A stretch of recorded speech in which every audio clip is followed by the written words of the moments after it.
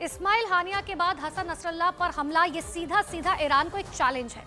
Iran हानिया को बचाने में फेल हुआ, वो हसन नसरल्ला को बचाने के लिए भी कुछ नहीं कर पाया, लेकिन अब वो बदला लेकर इस बेइज्जती का नुकसान पूरा करना चाहता है। इजराइल से बदला लेने वाली ईरान की लिस्ट में क्या क्या है, ये सबसे बड़ा सवाल है। ईरान के नेता साफ साफ अपनी स्ट्रैटेजी ना बताएं, लेकिन ये बात साफ है कि ईरान इस वक्त इजराइल की खुफिया एजेंसी मोसाद से बदला लेना चाहता है। ईरान इस वक्त इजराइल की सेना से बदला लेना चाहता है। ईरान इजराइल के मिलिट्री अड्डों को तबाह करना चाहता है। ईरान इजराइल के बंदरगाहों को तहस नहस करना चाहता है। ईरान इजराइल की लीडरशिप से बदला लेना चाहता है। इस्माइल हानिया के बाद हसन नसरल्ला पर हमला, ये सीधा सीधा ईरान को चैलेंज है।